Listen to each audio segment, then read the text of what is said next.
Biografia resumida de Caio Júlio César, mais conhecido apenas como Júlio César.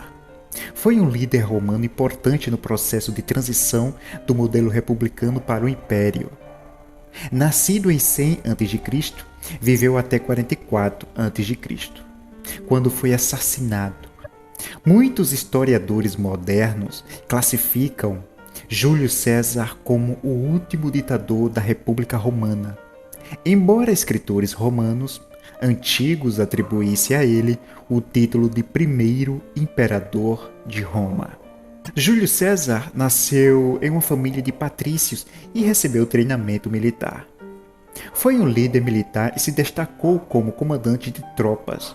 Dentre seus feitos estão a formação de uma aliança que dominou o território romano e suas conquistas territoriais, ao se unir a Crasso e a Pompeu, formando o primeiro triunvirato romano. Construiu uma aliança que gerou incômodos políticos, especialmente por parte do Senado.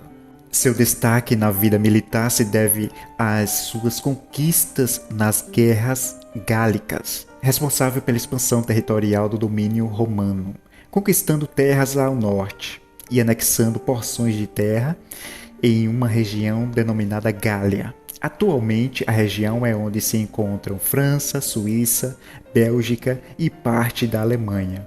Ao final da guerra, foi exigido pelos senadores romanos que Júlio César retornasse a Roma, encerrando as atividades do exército.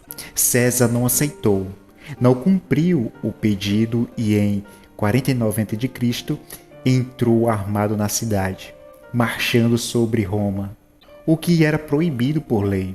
Esse descumprimento de Júlio César gerou um caos político que levou a uma guerra civil, da qual Júlio César saiu vitorioso, assumindo o poder e tornando-se um ditador. A união de Crasso, Pompeu e Júlio César se desfez após a morte de Crasso, quando Pompeu passou a apoiar o Senado romano contra Júlio César. Júlio César governou em um ambiente de contestação e oposição constantes.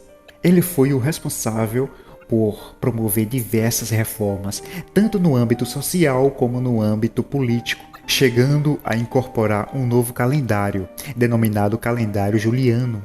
A base do calendário gregoriano, que seguimos até os dias atuais, com os anos divididos em 12 meses e em 365 dias. Outro dado significativo de sua vida foi o envolvimento com Cleópatra, faraó do Egito. A manutenção de relações com pessoas de ambos os sexos era comum em Roma e não causava estranhamento. Tanto é que Júlio César, ditador romano, era conhecido por suas relações tanto com homens quanto com mulheres. Apoiado pela plebe urbana e pelo exército, Júlio César passou a acumular títulos concedidos pelo Senado. Tornou-se pontífice máximo e passou a ser ditador perpétuo, o que lhe permitia reformar a Constituição. Foi também censor vitalício, que lhe dava o direito de fazer a lista dos senadores. Foi ainda cônsul vitalício, função com a qual exercia o imperium, ou seja, o comando do exército em Roma e nas províncias.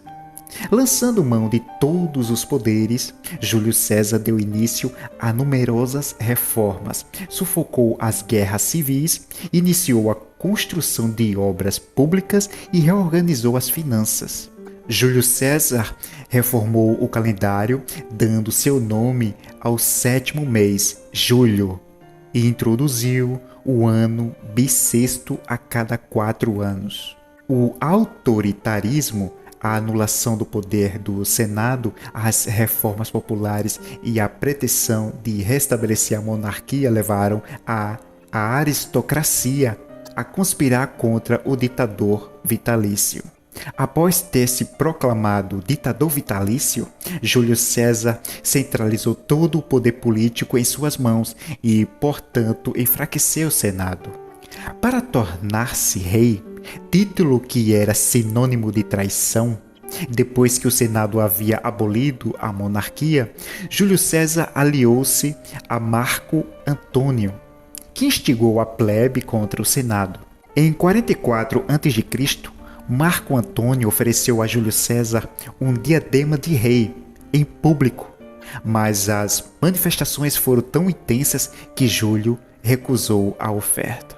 Inconformados com a situação, os defensores da República uniram-se sob a liderança de Cássio e Brutus, o jovem, seu amigo e protegido. Acabou sendo vítima de uma conspiração da elite e foi assassinado nas escadarias do próprio edifício do Senado. Teria dito antes de cair: "Até tu, Brutus." Júlio César morreu em Roma, Itália, no dia 15 de março, no ano 44 a.C.